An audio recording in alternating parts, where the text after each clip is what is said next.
Welcome to Wasted Local Talent. Thanks for tuning in to another episode of Wasted Local Talent, where we suck at doing intros. I am Daniel.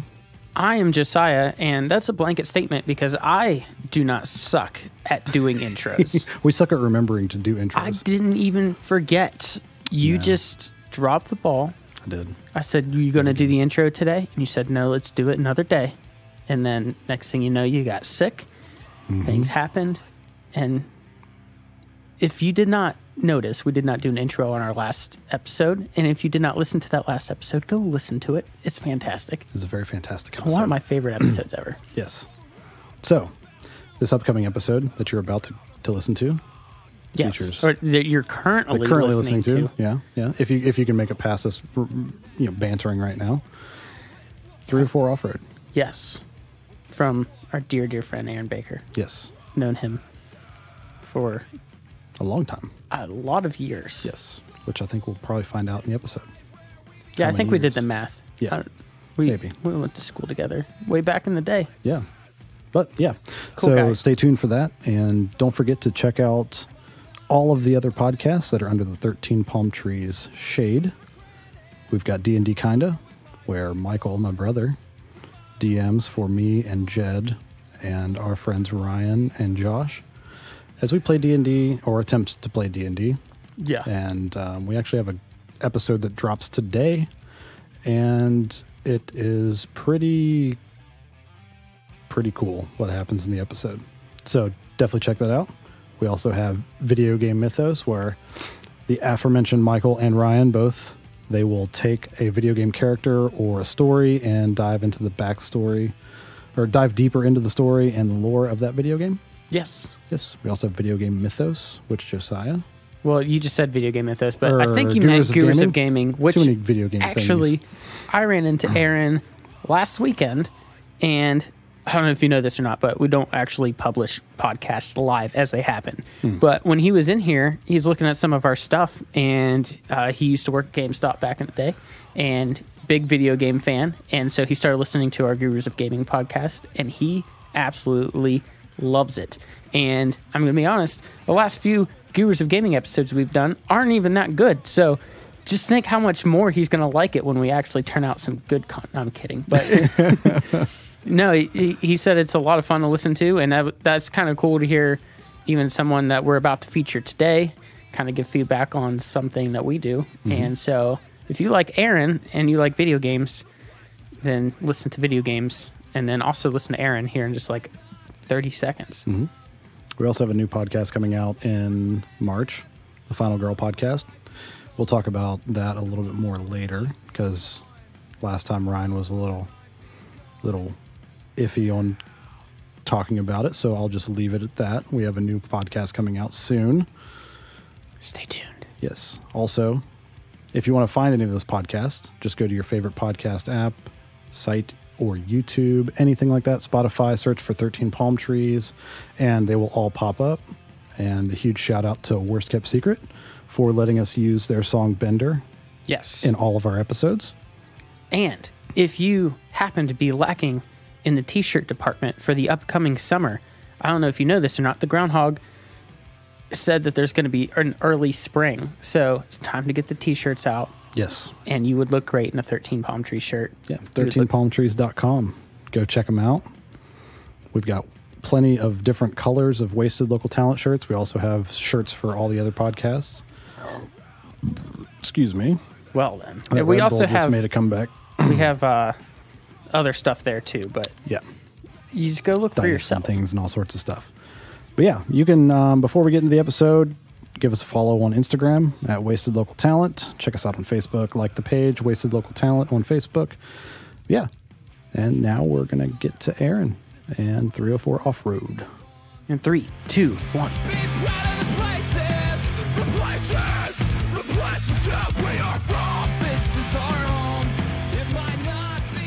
What's up, everybody? I'm Daniel.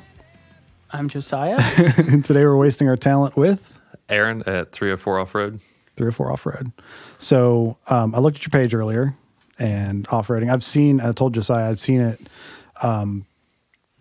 seen things about it. Like, I don't know if it's been on people's cars. Like, do you do stickers? Yeah. Okay. Yeah. So Yeah. I've gotten random pictures texted to me like, hey, I saw this person in South Charleston today, or I saw this person in Maryland. And I'm like, cool. It's getting out there.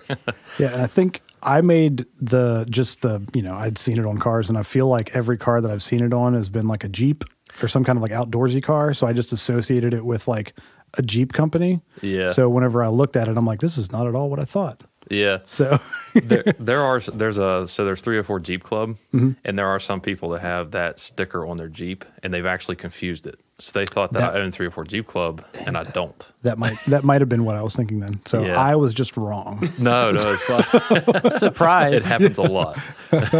So tell us about your business and what you do. So basically, I just sell parts and accessories for side-by-sides. Polaris Razor, Can-Am Mavericks, Honda Pioneers, all the brands, all the major brands, manufacturers for the side-by-sides. To someone who is vehicle illiterate, what is a side-by-side? A side-by-side is, imagine a four-wheeler that can fit two people on it instead with a roll cage over it. Okay. So in case you roll it or something like that. Yeah. And it's got seat belts and stuff from factory, but that's where I come into play after they get it from factory. They want to get bumpers, tires, wheels, harnesses, anything like that. A new roof, windshield, they can get it through me. Okay. And where are you located at? Actually, e-commerce. I don't have a physical storefront. Okay. But I live in Clarksburg. Lived there my entire life. So, yeah. So you just sell it like to e-commerce. You just do it like all web-based? Yeah. Okay. Everything's through my website. I don't even mess with Amazon or eBay. I was going to, and a lot of manufacturers actually won't let me. That's their territory. They don't want anybody else touching it. So I was like, I'm fine with that. Less of a headache. Yeah. So what made you want to start this business here in West Virginia? Honestly, I didn't even plan on it. I was in a group called Razor Crazy on Facebook, and basically it's just all Polaris Razor owners. And I got these lug nuts for my Razor, and they messaged me and they said, hey, we saw that you're in the off-road community a good bit. Would you like to resell these? Had no idea what I was doing. Didn't even have a PayPal at the time. Didn't even know what it was. So they told me, they're like, well, you open up a PayPal and you'll buy these from us and you'll resell them. I said, okay. So I started doing that. And then everybody's like, hey, can you get this? Can you get that? And I'm like, okay, I'm going to get a business license and make this legit. Yeah. So how long ago did you decide to start that? See, that was in 2016. So it's been about 3 years solid now. First year, it took a little while to get off the ground, but once it got off the ground, it really surprised me. Like, I thought about opening up a physical storefront out in Clarksburg, but it's not there yet. That's expensive to do too. It really is, especially the different taxes and stuff that they have. Like, they literally tax your inventory and all your machines that you have, your for space, business. and just everything. Yeah. That's pretty cool, though. I've known you for a while, so you've always been kind of into outdoors stuff. So was this? I know you said it just kind of like happened, where people were like, "Hey, you're the outdoors guy. You want to help us?" I don't know what my next question is, but I'm just thinking, like, this is something that you enjoy, though. This is not something that it just kind of fell in your lap. I was just in a random Facebook group, and now I'm next thing I know, I'm in a business. These things. Yeah. No. So just talk a little bit about like your outdoors life. I know you're a big fan of that. Yeah, no, I actually do enjoy it. It's something like, so I'll go to events, and I set up for one event last year. It was awesome. I got to meet a lot of people that I normally wouldn't meet, face to face instead of just on Facebook, because that's mainly what it is Facebook. So when I was down there, I was like, well, I'm gonna go to a couple different events and not even sell anything. I'm just gonna ride, because honestly, going out and being able to ride with everybody, I mean, that's what I do. I don't want to just go out and try to bring money in. I enjoy the sport. I guess it would be called a sport. Yeah. Just going out and riding side by sides, watching them race them. I'd like to, but I just don't want to. I don't want to tear anything up that expensive yet. It's a shame Jed's not here today because motocross is like his wheelhouse, and I'm sure he would have all the questions because he's way smarter than me when it comes to stuff like that. But Yeah. One of our other hosts is a big outdoors guy. He's got 4-wheelers and things, and I'm sure that he'll eventually get one of the side-by-sides because that's a Jed type of thing. Yeah. You know, he's just that type of guy. You know? So, unfortunately, he knows us. So, yeah. So, as far as that goes, so you do all of that online. You also have like a 3D printing thing that you were saying too. That's kind of under that whole thing. So, why don't you tell us about that a little bit as well? Sure. So, the whole 3D printer happened because I thought of an idea that on the roll cage, normally people use zip ties to zip tie the wires up to them. And I was thinking one day to make a clamp that could just kind of snap onto the roll cage and the wires could just sit in there on the way down instead of using zip ties. Some guys don't want zip ties. Some don't care. And some would rather it have looks something. sloppy. Yeah. And that's what I was thinking. I was like, you know, if I could make one that's like about 8 inches long, it'd cover the whole thing. And I threw the idea around a couple people that I deal with on a daily basis, and they're like, man, you ought to try it. So I looked up 3D printers and ended up ordering one from the Czech Republic, actually. Yeah. And that was the first experience dealing with that because the shipping is like ridiculous coming over the countries. But I ended up getting it for that. And I think within a week, bought another one. I was up in Washington, and I'm like, this thing prints so slow. I need to have 2 going at once. Yeah. And I met him, and I got a pretty good deal on it, and I told my wife about it, and she's like, no more. You're not getting any more. And so I got those 2 set up at the house, and I was like, I got room for a third one here because there's like different settings that you can do on them. You can print really detailed stuff. And I did a couple things for Ashley for her business. And I was like, you know, I really wish I had there's a smaller nozzle that can print a lot higher detailed stuff. So I ended up getting another printer, and it's actually coming Tuesday. And I just told her the other day, and she's like, are you serious? I was like, that's it. That's a third, and that's it. That's all I'm going to do. But it's been pretty fun because you can either design stuff on like AutoCAD software, which I do. I never dabbled with it ever before until I got a 3D printer, and I got the Fusion 360, started using it, so I can make I didn't bring it with me, but a lithophane. I don't know if you ever heard of that, but basically it's you can take a picture and put it in the program and convert it to a 3D printed picture. And when you put it in the enclosure, like I could put it up to that light right there, and you could see through the plastic, you'll see the picture.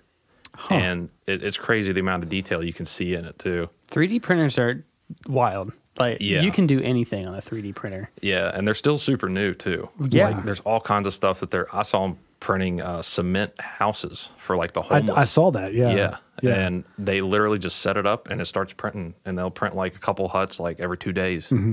It was pretty cool. Wonder if they'll ever be able to 3D print edible stuff, like just a sandwich. Can you do that? I'm sure eventually it'll be a thing. Can you imagine just like putting all the ingredients in there and it just prints you what you want? Uber Eats, you got a pizza right there.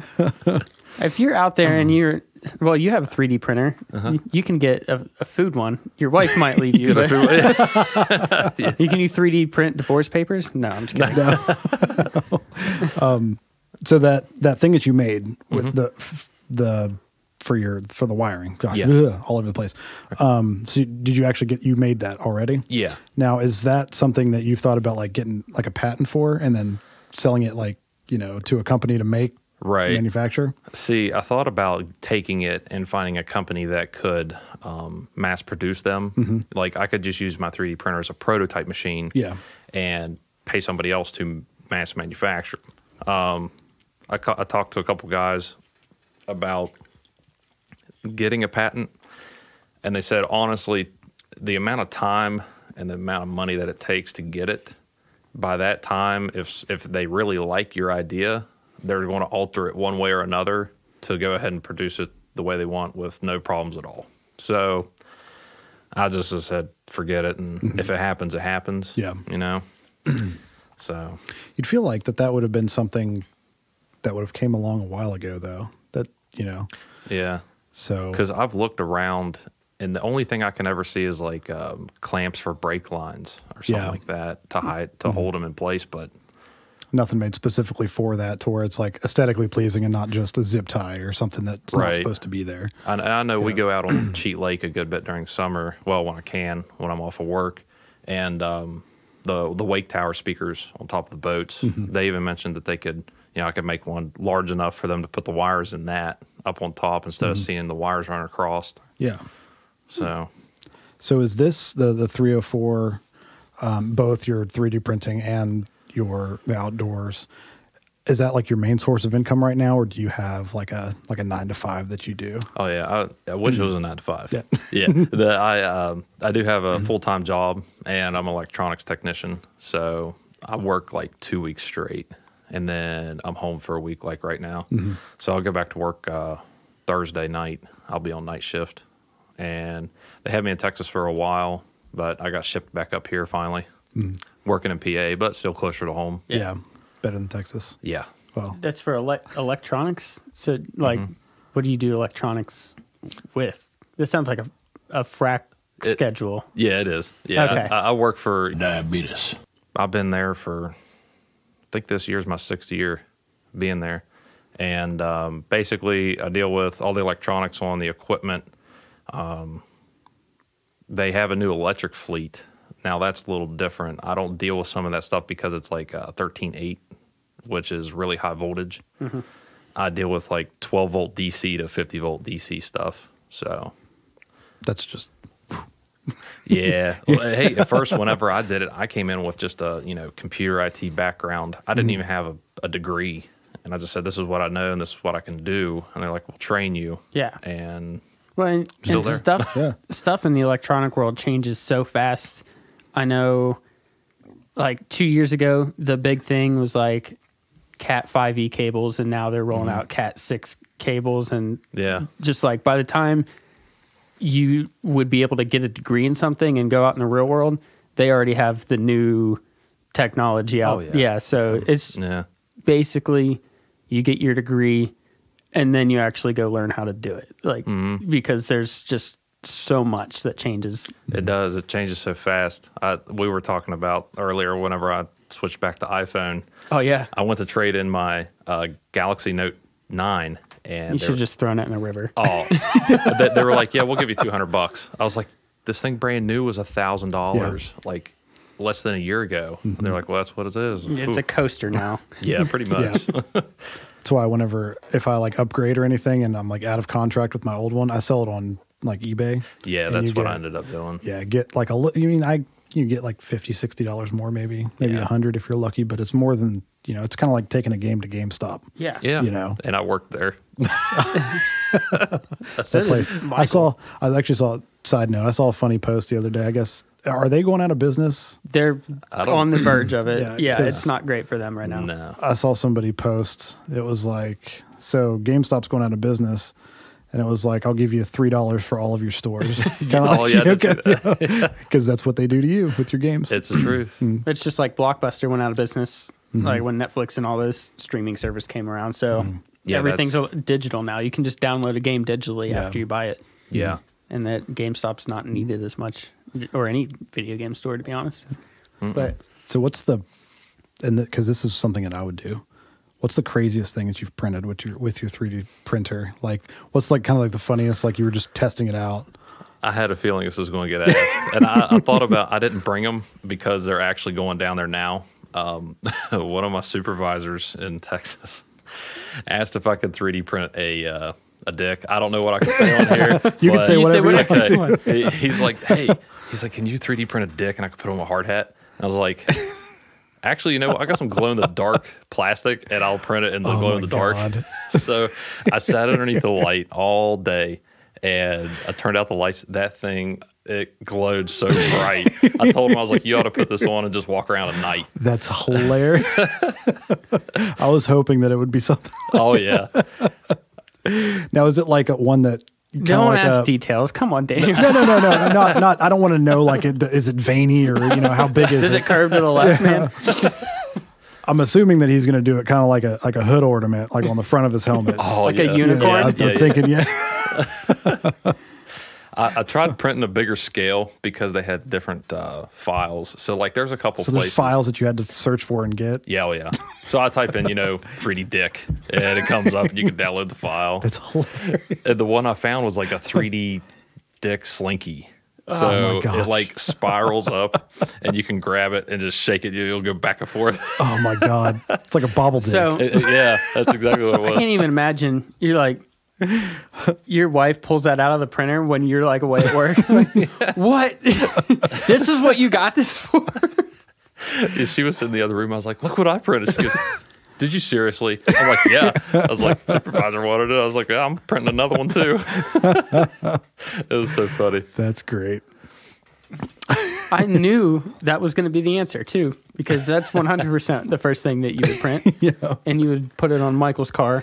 Yeah, I would. Yeah, a buddy of mine works down in Houston, and he works, I forget what they're called, but they're big. They're essentially like a big warehouse, and it's where people can go and pay to like learn different trades, learn how to weld. Oh, really? Things like that. And they have 3D printers down there. And he was telling me about how, because he helps with specifically with like the 3D printing and how he has to watch people, because it's just anybody can come in and use it. You just pay and you can come in and like use it, like learn how to use it. And like you have to watch like what people are printing. Do you do any like outsourcing? Like do you let people come to you and print anything?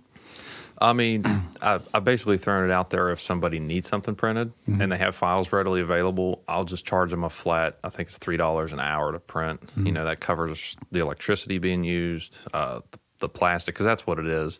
It's just plastic being melted.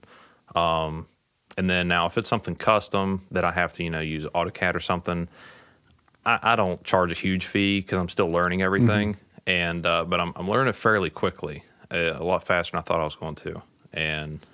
But yeah, there's actually a website that I can put my printers on there, and say if somebody's wanting to mass produce something on 3D printers, I can basically make my printer a slave to their business, so that they can send me the files that they want printed, tell me how much they want printed and how much they're going to pay me, and then I do the job. That's really cool. It sounds like just the whole business started almost by accident. It's just something you enjoy, something you're good at. Next thing you know, you have a 3D printer and you're like, oh man, that's kind of cool. Yeah. And then, so learning as you're going is kind of cool. And it sounds like it's something you enjoy doing too. So it's not like I've just been on the road for 2 weeks. I got to go home and print this dick out. Yeah. And like, it's going to be a struggle, but no, it sounds like you're having fun and like that. You want to learn. You want to like try new things when you're having fun, and that's always like I don't know, that means that you're going to get better and better as you keep going. Yeah, and I'm really glad that I found it too, because honestly, like when I started this job about 5 years ago, because this year will be 6. It's like I lost.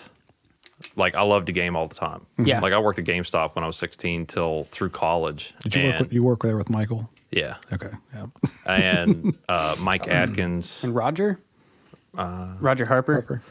Yeah, I did. Yep. I'm sorry, man.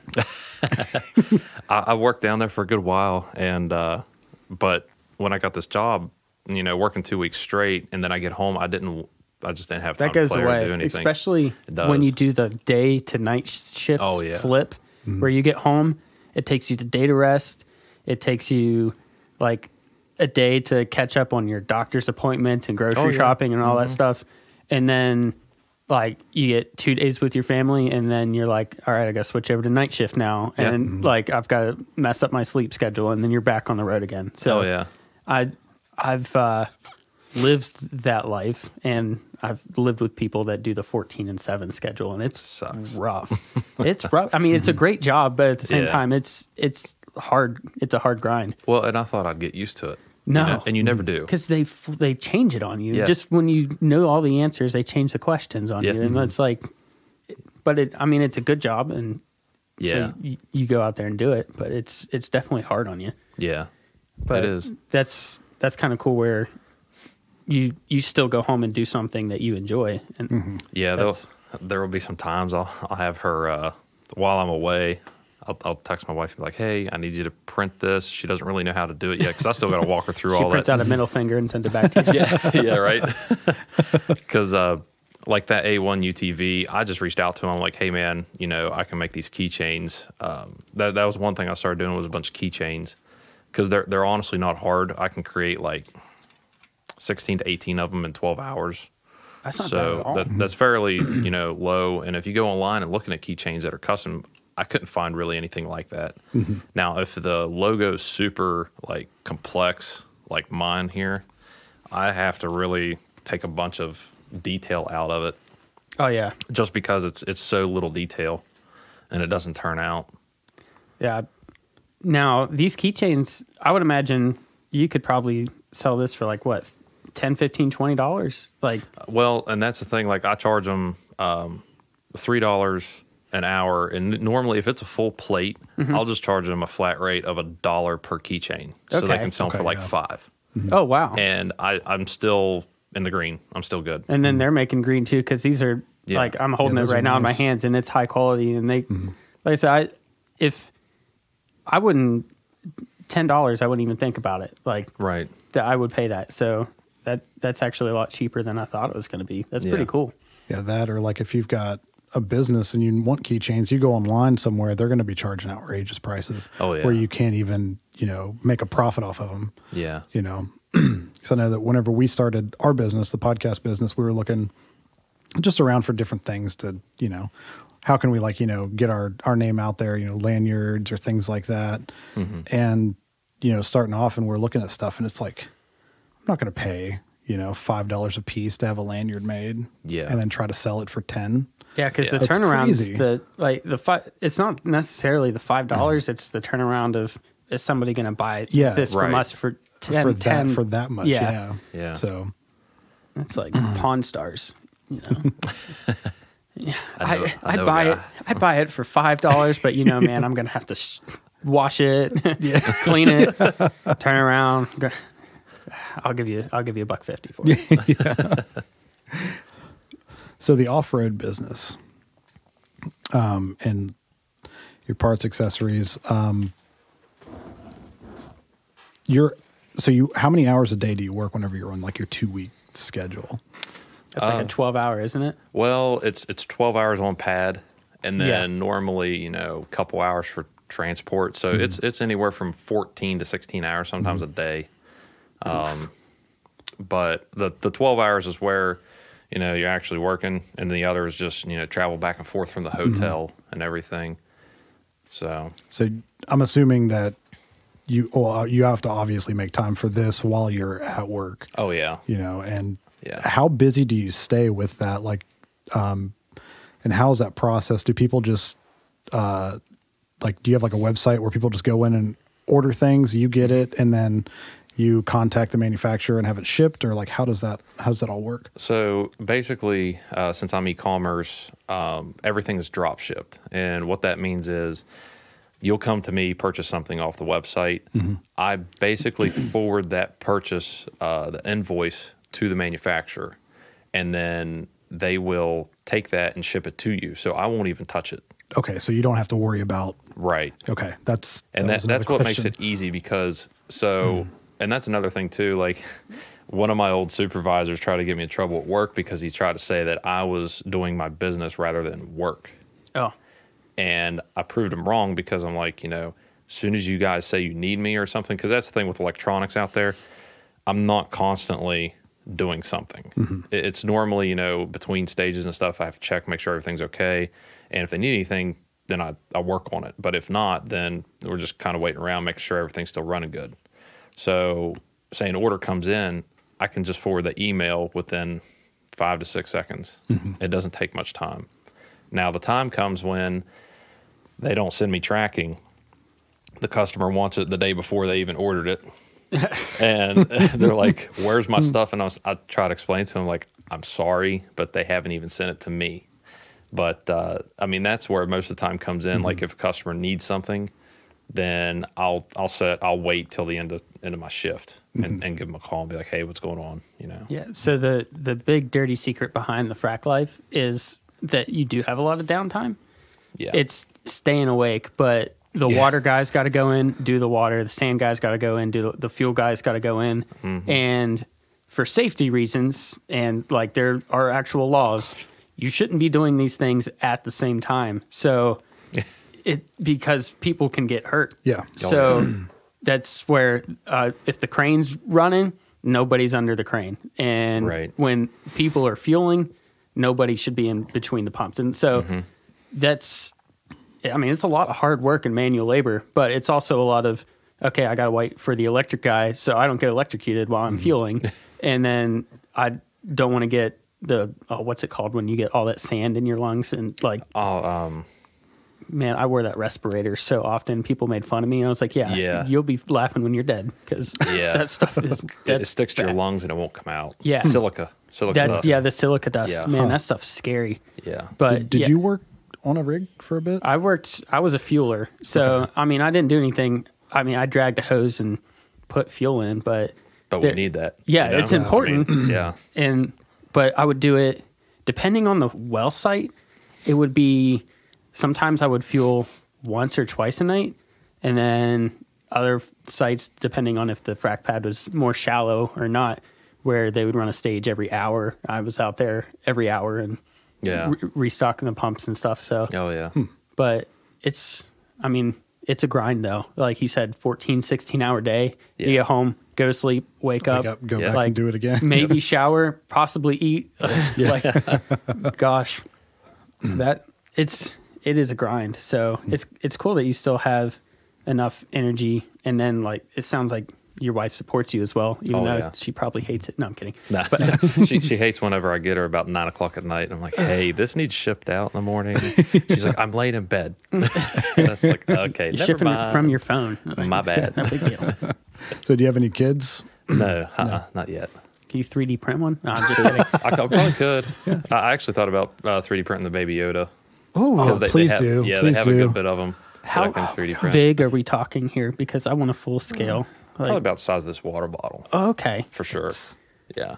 So I just finished The Mandalorian yesterday. I've been slacking off on it. Have you finished it? No. Okay, then I won't say anything. That's because I got really, really mad at something that happened. So did you drop your snacks? I didn't have any snacks. But I just finished a bunch of buffalo chicken dip, which is still in your system? causing me pain today. So you're wearing a Game of Thrones jacket here. Were you as sorely disappointed as... did you watch it, or is it just Michael? No, I fucking hated the last season so much. Oh, yeah. So bad. So what are you, what are some of the shows that you're into? Well, I was definitely into Game of Thrones. Yeah. We actually went to Ireland in June last year. Ooh. So we were able to hit the, I believe it was 10 doors in Northern Ireland. I think it was season... They made the doors off of King's Road, the trees, the birch trees. Okay. There was a storm that passed through and knocked them down. Well, there was a woodworker who had a CNC machine, and he made doors out of those birch trees and put them out throughout Northern Ireland to bring people into these pubs, to bring more attraction to them and everything. Yeah. Because they actually have an app for your phone that you can download, and you can go to different places that they shot scenes in Northern Ireland. Huh. It was really cool. I know they have they have a whole map on The Wire where you can go through inner city Baltimore. It's not necessarily something that you want to do, but you can go see where they actually shot all the scenes in The Wire, and that's kind of cool. So besides Game of Thrones, are you out on site building Clash of Clans, or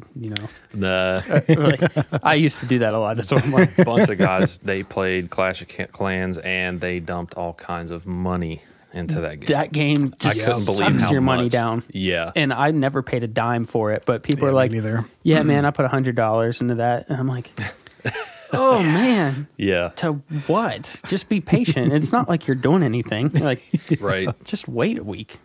I think the main thing I used to play was PUBG a lot. Okay. Mobile. Like Yeah. when it came on the phone, everybody started playing it. And then Call of Duty came out with Call of Duty Mobile. Yeah. And then I started playing it a lot.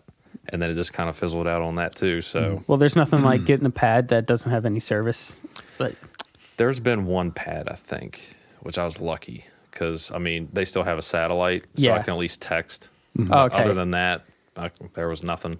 one of the most miserable 25 hours of my life, we went to a pad in Doddridge County, and it dropped 2 feet of snow that night. Ugh. And like 30 minutes after we got there, we get the message on the little fuel truck computer thing. It said, "You're stuck." Like, that's basically what it said. Like you're shut down. Yeah, everything's stuck. And I guess a fuel truck wrecked over the side of the hill, and all kinds of stuff happened. But we were there for 25 hours straight, and Oh, wow. no cell phone service. I was lucky enough to find a channel on the radio of like top 50 music, but I listened to that 10 times.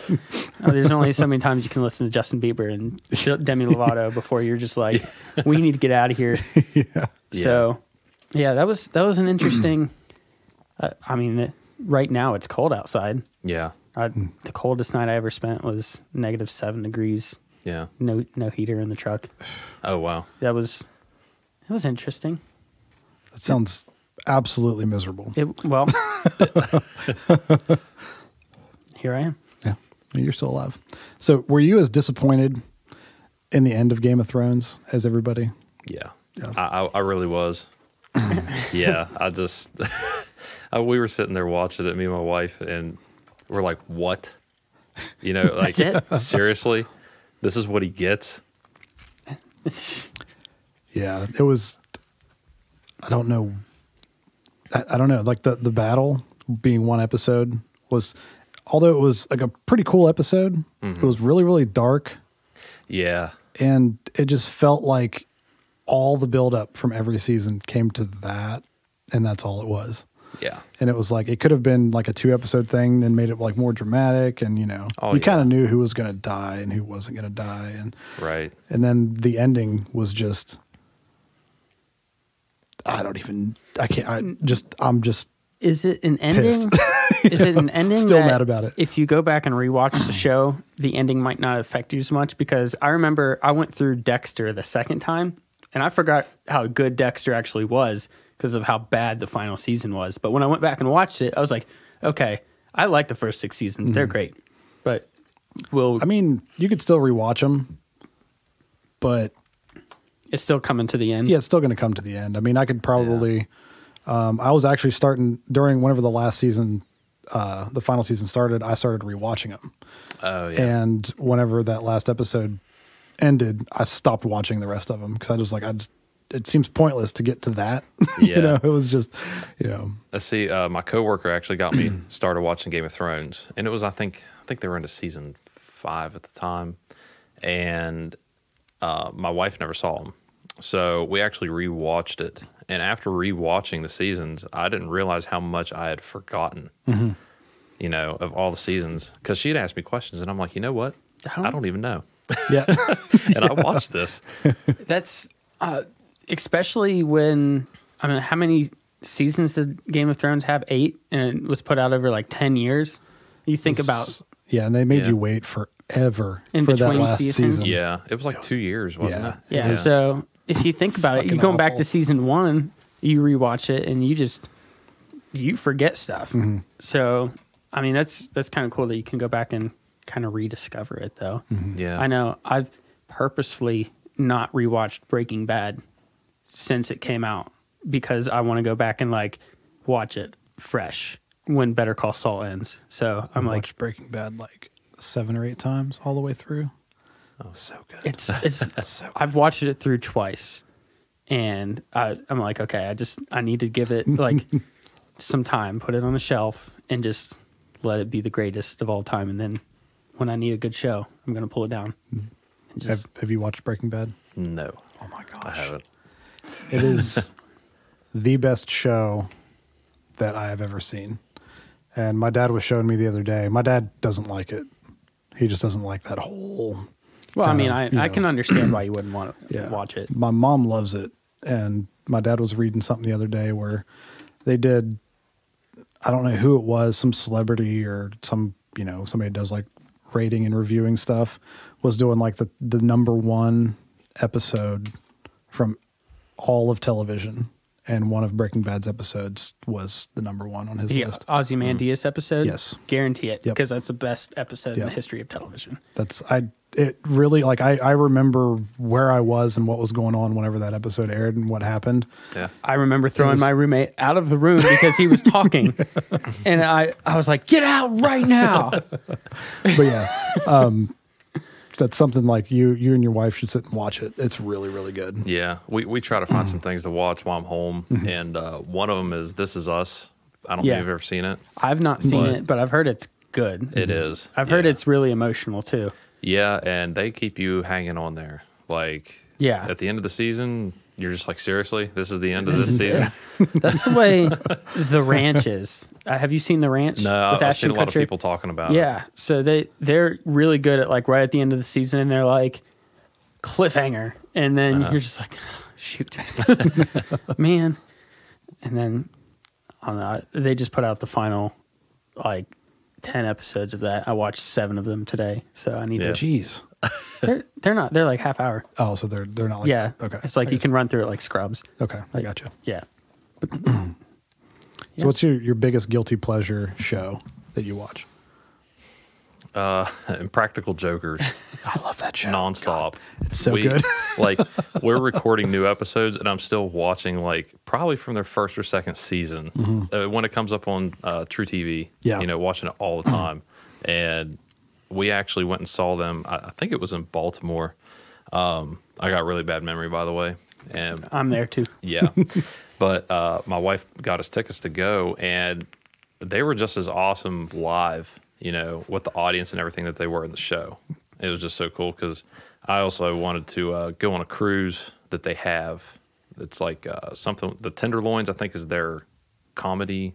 See, I'm not sure. Yeah. It's some kind. I don't know if I'd want to go on an Impractical Joker cruise because I might find myself overboard. Yeah. Or like, man, that just sounds like every time something a noise would happen, I'd be looking over my shoulder like, "Come on, Sal, I know better." Right? Yeah.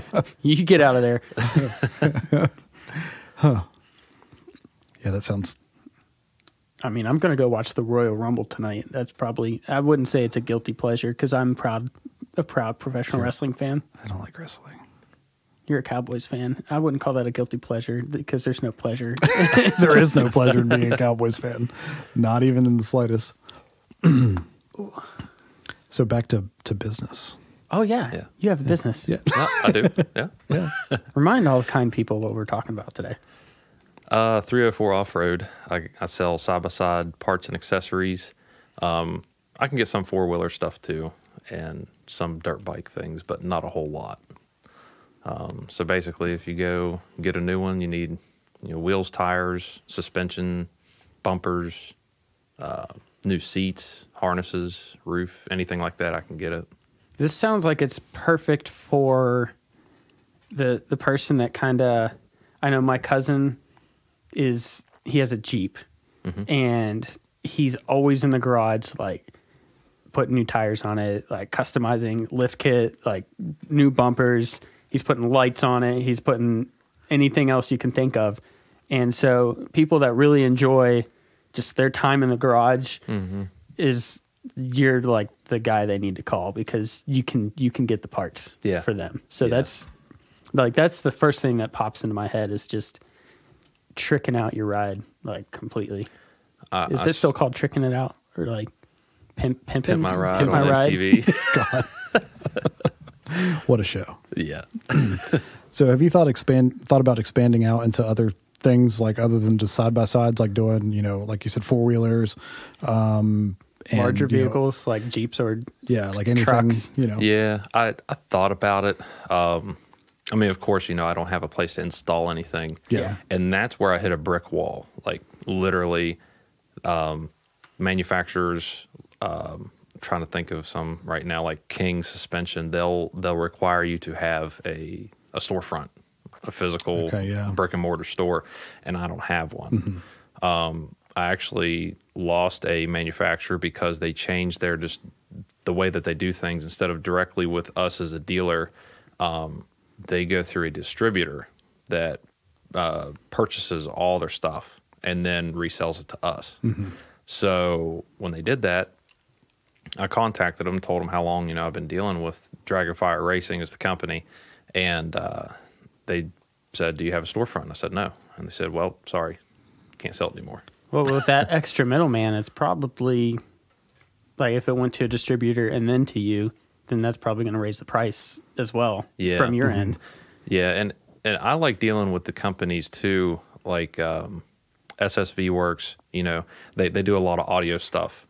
So if there's an issue that I can't get resolved for a customer, I can contact them within a couple seconds, and I can talk to my sales rep and get everything fixed. Yeah.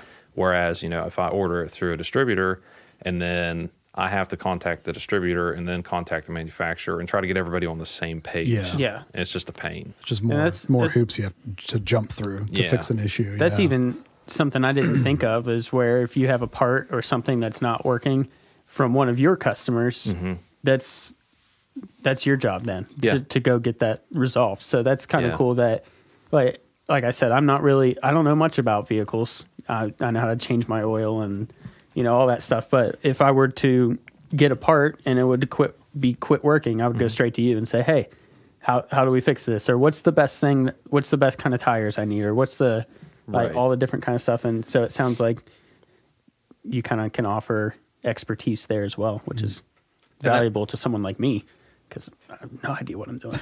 And that's the thing too. Like, sometimes I don't even know. New stuff is coming out all the time that I haven't even seen yet.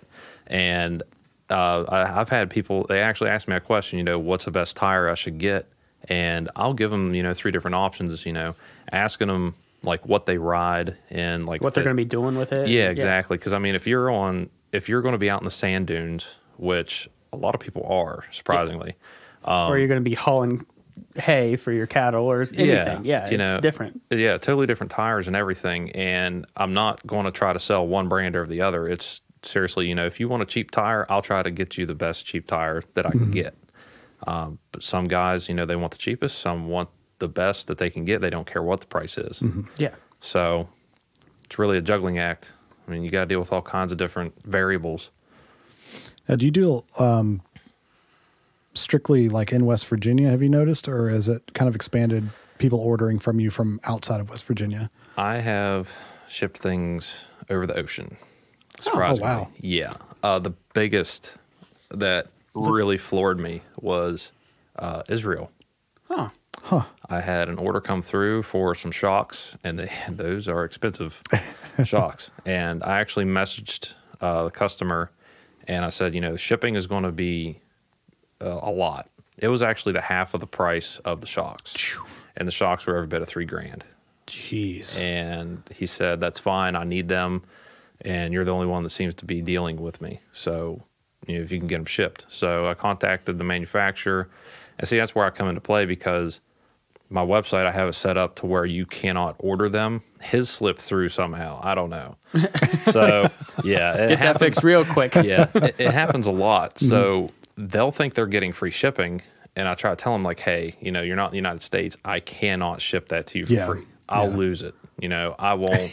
If I broke even, I'll send it. Yeah. But if I'm not, I can't eat that cost. Yeah. So when I told him, he was like, yeah, I'm fine with that. And I did everything through PayPal just to make sure that we both were covered. Yeah. Well, because I just didn't want to lose it. That was a lot of money. International shipping can get funky too. Oh, yeah. They got to pay import fees. They got to pay their taxes, duty fees, all that stuff. I know. I forget. I worked at Teletech for a while, and people would go overseas and they would want their cards shipped to them because they would lose their card or whatever, and they think, I'm on vacation or I'm here for 6 months, I need my card. Yeah. And we had a list of countries that you just don't ship stuff to because it's not getting through customs. Yeah. And there's not very many people that vacation in those countries, but that's just the first thing that pops in my head is where now you're an international dealer, and it can get tricky to where those you got to make sure the shocks are there, and you got to do like your due diligence to make sure everything your I's are dotted and T's are crossed. And I do try to let them know too, like I don't ship the product, so I don't know what to expect on the receiving end. It can take an extra week or month or whatever for international too. Well, and like we were talking about earlier, the printers they came from the Czech Republic. Yeah. I actually ordered, there was a group on Facebook, and they just came out with a new mini printer that I was talking about. And he had it used, and he was selling it, and I bought it from him. He's from Germany, and DHL didn't update for about a week. And then yesterday I was about to contact, be like, hey, you know, anything that's going on? And then USPS is like, your package has arrived in New York. And I'm like, oh, so it took like a week. It must have came over by boat. Yeah, which is literally crazy shipped. you know? Yeah. Yeah. Whenever I was in my old band, we had gotten signed to a record label in England. Oh, wow. And we went over there for 30 days. We recorded, played some shows, and then we came back, and then we planned on moving over there. So our singer and our keyboardist were already over there. Our singer came back, and we shipped our van and our trailer over there. And long story short, they wouldn't let us stay in the country. Oh. So we lost our van, lost our trailer. You couldn't ship any of that back? For 2 years. Oh, wow. And we finally got the van back. Or no, we got them both back. We got the van and the trailer back, but the things that were in, because we had to basically purchase or rent like a cargo container to fit everything in. Yeah. And we had other like boxes and, you know, personal stuff in there. And they said that all of that was just gone. Yeah, good Because figure. it took 2 years. That's crazy. Yeah. But like all of our, you know, my guitar was still there, you know, all of our equipment was still there. It wasn't in any good condition because it's, you know, sitting in a port somewhere. Yeah. And it was expensive and miserable, and I didn't have any of my music gear for 2 years. It was awful. Yeah. Awful. So that's my kind of introduction to international shipping. Yeah, right. You know, and it was like the most you could possibly fucking do. Yeah. It was awful. So that's cool though, like that you've got, you know, because it's not, since you don't have a storefront, everything's online. So shipping, you know, all over the world. And, you know, because I didn't know if it was strictly like just for people here in West Virginia or not. Yeah, that's cool because it has a 304 name on it, which is straight from West Virginia. Yeah. They might not know in Germany, but Right, or Israel, but they've sent me some pictures too. I know the guy in Israel sent him a shirt and a couple decals because he asked about them. And I've had, I on my website, I can see where people come from. Like if you click on the link, you can see where they click that link at. Like if it was embedded in a different website, you can see that website. Yeah. And I found out that somehow my business got brought up on a French forum for side-by-sides. And they were just talking about a set of brackets for like a light bar. And sure enough, you know, a couple of them wanted to buy them. And I said, you know, I can send them over there. I just have to do the whole order separately. I can't do it through the website. Yeah. Because I have to get the shipping quote and then send them an invoice. Yeah. But I had it on my PayPal there a while back because it'll show you all the countries that you've ever had transactions with.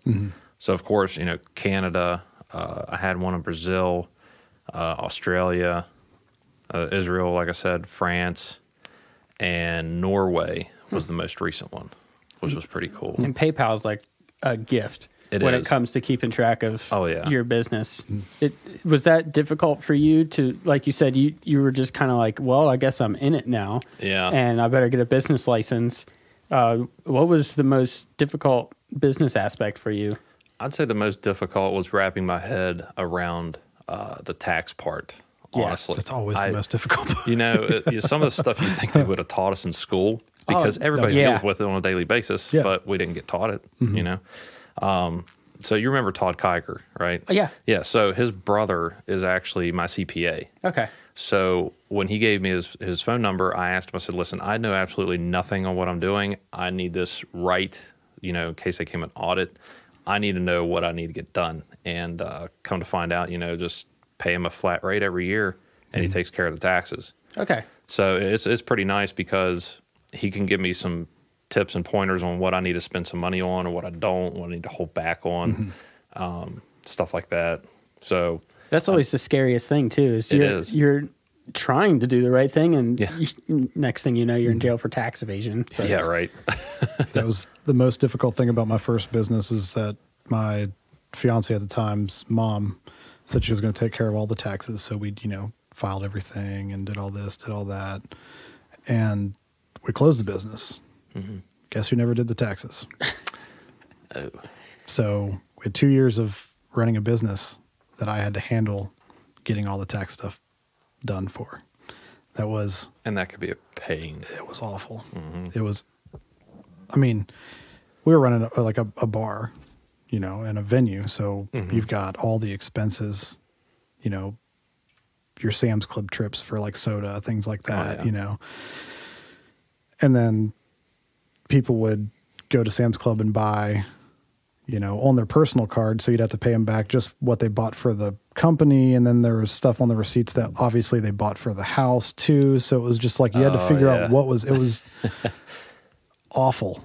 Yeah. It was just the taxes. I'd never, ever, ever want to do taxes for a business again. Thank God Michael does them for us here. And we're a podcast company. There's not a whole lot of overhead and, so it's not a whole lot, but it's nice when you have somebody that knows what they're doing with it because, I can get him the numbers, get him everything he needs, and then he can tell me what I got to do. I'm fine with don't that. have to worry about it. Yeah. Because that'd be another like 3 or 4 weeks you wouldn't be able to spend with your wife. Yeah, right. Yeah. So, and I definitely don't get enough time with that. So does she help you out with the 304 off-road at all? With that stuff? Yeah, yeah. Yeah, especially like when we go places and ride, her and also my parents too, when they ride with us, they'll talk to people about my business and hand them business cards and everything.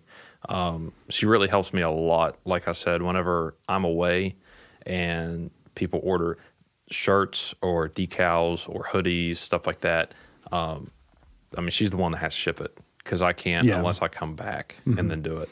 So it's pretty, I got it set up on my phone to where I can just, remote into my computer at the house and print off the shipping labels and she can just get it packaged up and shipped out the next day for me. So you sell like obviously your own stuff, like your brand. Yeah, some apparel stuff. This year we got some different hoodies. I'm supposed to be picking them up tomorrow, but it's mainly just any of the actual 304 stuff that I have is just apparel. And I actually just got a bunch of koozies in that are magnetic. And like on the bottom, so you can stick on the side. On the side, okay. Yeah. It's pretty cool because I never thought about it, and I got a koozie like that one day. I'm like, if you actually are working on something and you have your drink in there, and I don't want to set it on the ground because like if I'm in the garage and I set it on the ground, I'm on a roller underneath the vehicle or something. I can reach up and just tap it on the side of the vehicle, and it doesn't scratch it or anything. So it's really cool. I didn't even know they made those. That's dope. Yeah. Sounds fantastic. So also, side question, your 304 off-road, I know like 10 years ago they talked about the 681 area code. I don't know where I'm going with this, but are you going to make a branch off called 681? 681 off-road? No, because like at the time, I honestly didn't even know what to name the business. I threw all kinds of stuff out there, like Mountaineer Off-Road or something like that, and it just didn't seem to. And to be honest with you, it's kind of cliche because there's a lot of companies out there that just use their area code and then off-road, but it's something that local people see and they're like, hey, I know that company. So I stuck with it. I actually had a guy, I'm not going to say the company's name, but he got highly pissed. Like, he thought I was copying everything from his business. And I'm like, dude, no. I literally turned over 304 Off-Road to Steve Phillips. He has Lizard Graphics down in Belington. Yeah. I said, this is going to be the name. And he goes, dude, I've got a logo for you already. So he sent me the logo. I didn't even have a say in it. I was like, sweet, it's awesome. Yeah. Well, the other guy's logo has skulls in it too. So he thought I was trying to copy him. And I'm like, no, this is not how it's going. Yeah. Well, I mean, I can understand like trying to protect your business, but like you said, it was completely legitimate. That guy's like, I already got a logo. I just used it on this other. No, I'm kidding. Yeah, like whenever I saw, because we have like a spreadsheet where we put like our who we're interviewing, week to week, so we can make sure there's somebody here to do the interview. I saw it and then I looked at the Facebook page and I'm like, this seems like a very like just the name in itself.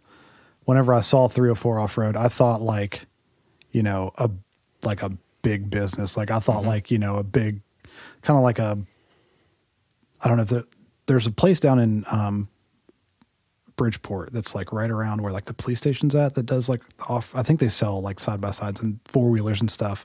It's right by like the intersection where like the pool is at.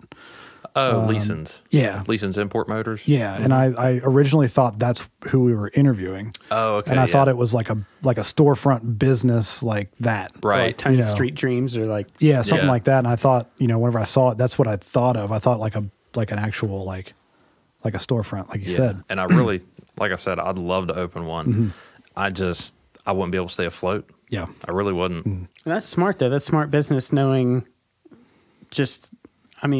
limitations right now. You might have a storefront one day though. Yeah. I mean, I'm not going to rule it out for sure because you never know. But I think that's a problem that a lot of people do though, is where they think, all right, we're doing this now and we need a storefront. We need this. I need to have these parts, even though people aren't probably going to buy them. Right. But then it's like Rome. They had too many roads and then they went under. Yeah. So yeah, it's like and with something like this where people kind of order to what they need, because if you had a storefront, you'd have to keep all that in stock. Inventory, which is that aside from like getting a space, the taxes, everything like that, like that in itself is a big hundreds of thousands of dollars to fill your shelves. Yeah. And then you got to worry about somebody coming in and trying to steal it. Yeah. Oh, Seriously. gosh. Because like I actually went and looked right across from Harry Green's. There is a blue building that's been there vacant for a while. I think it was Solar Steve's used to be in there. And I looked at doing it and I looked at the price and I started adding everything up and I'm like, I've got to pull a loan out because I don't have that much in the business for it. Yeah. And then how many years I have to pay it back. And then I'm thinking, well, if I can't cover the costs of it, then they're going to come after everything that I've got under the business name. So it's not even worth it until I get to the point where I'm 100% comfortable. Yeah. And theft is, I feel like, getting worse in this area as drugs get worse in this area. Yeah. I know there's been a bunch of break-ins in Fairmont recently, which is just awful, but don't break into people's house. Don't take their stuff. Yeah. I know people broke into my car just last summer and took stuff. It's hard out there. So, I mean, if I could live completely online and not have to interact with people face to face, I might actually take that up. Yeah. Yeah, we actually thought whenever the first few months of starting this business, we thought about, getting a space and putting a studio in. And obviously, we don't make any money doing this right now. Right. I mean, we're almost 2 years in. Yeah. And obviously podcasts like this one that are completely free for, like free promotion, there's no money to be made. We are trying to sell some ad space on the episodes. If you're listening. For cheap. For like local businesses and stuff, but just like looking at like the overhead cost of just like a small space to rent is just insane. It is. It's insane. Yeah. So luckily Michael owns the house and my sister moved out of here, so we just converted it into the studio. Yeah. So and then he gets a write off because he's got a business in his house and you know, it works. Yeah, for sure. So yeah, I'd say definitely like until you have the money and are comfortable and know that you can. The supply and demand really, for this area. Like if you think that you can do it, I would definitely stay away from a storefront. I know one thing that like really killed it around here was King Knob. I don't know if you ever heard of King Knob Off-Road Park. No. They were pretty big down towards Philippi. You go out past Quiet Dell. Yeah. It's out Okay, like the dirt bike track? Yeah. Okay, yeah. And so they closed, and when they did, there were so many people that went there. Oh, yeah. It was unreal. And I mean, the locals there, they had complained because, people would rip up and down that road at night, and they shouldn't, Yeah. I mean, I completely understand why they'd be pissed off. But they ended up shutting it down, and they said they were going to reopen, but they never did. And it's been over 2 years, I think, they've been closed. And a lot of people are like, why don't you try to get that and open it up? And it's like, well, I can't, because I mean, it's a lot of land, it's a lot of money, and it's just like my business was actually doing a lot better whenever they were around, because a lot of locals were going out and riding a lot. Yeah. And people come in from out of the area too, and they can see that 304 logo on something and then look you up. Because like we go to, so we do a little bit of, I get charity work, but not really being there doing it. Like we raise a lot of money for kids in Wyoming County, down southern West Virginia. We do Christmas in July. We don't put it on, but we help sponsor it. Razor Crazy puts it on down there at the Wagon Wheel, and they raised, I think it was $14,000 last year. Damn. Wow. And we've had it going for like 3 or 4 years now. And basically it's just the coal towns that shut down. Oh yeah. Well, and they're trying to find work, and to keep the kids having a Christmas every year, they do that. And there's a lot of really poor places in southern West Virginia right now. And I tell you what, the off-road community is bringing a lot of tourism from all over the place. Like a lot of tourists are coming in, spending all kinds of money staying at, the resorts, the local resorts and stuff. And, that promotes a lot of local businesses. So I even thought about opening something down there, but then that would require me to move. Yeah. And I really don't want to. Yeah.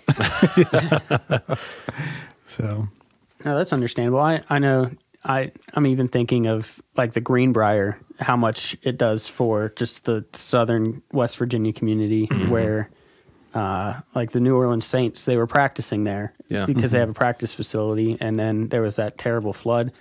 And people from New Orleans who probably even never heard of West Virginia or the Greenbrier or anything like that, they're coming in and just like doing charity work in southern West Virginia. So that's cool to see that the off-road community's kind of bringing that as well, because that's, I mean, if you think about it, just from the rural areas in southern West Virginia, there's a lot of four-wheelers and ATVs and all kinds of stuff that people use just to get around. Oh, yeah. I know. Yeah, I live sure. on a back road, and if I don't get run off the road by a four-wheeler on the way home, it's not a ride home. It just doesn't feel right. Yeah. So before we get wrapped up, just go ahead and plug like your website where people can find you at. Okay. Everything. Yeah. They can find us at the www.304offroad.com. Facebook as well. Just type in 304 and then off-road. My 3D print, I actually have a business page for it. It's 304 3D Creations. I don't have a website. I just have it on Facebook there. But if somebody ever needs anything made, they can just message me on there. All right. Cool. Is there anything else that you wanted to go over before we get wrapped up? Anything that we forgot? Anything we didn't talk about? Any TV shows that you want to talk about? No, not that I can think of. All right. Yeah. Well, thanks for coming on. Yeah, and we'll this was link. good I appreciate the invite. Yeah. It was good seeing you guys again. Yeah, for you sure. too. I know. I haven't seen Aaron in Years. Yeah, it's been years. Yeah. Yeah.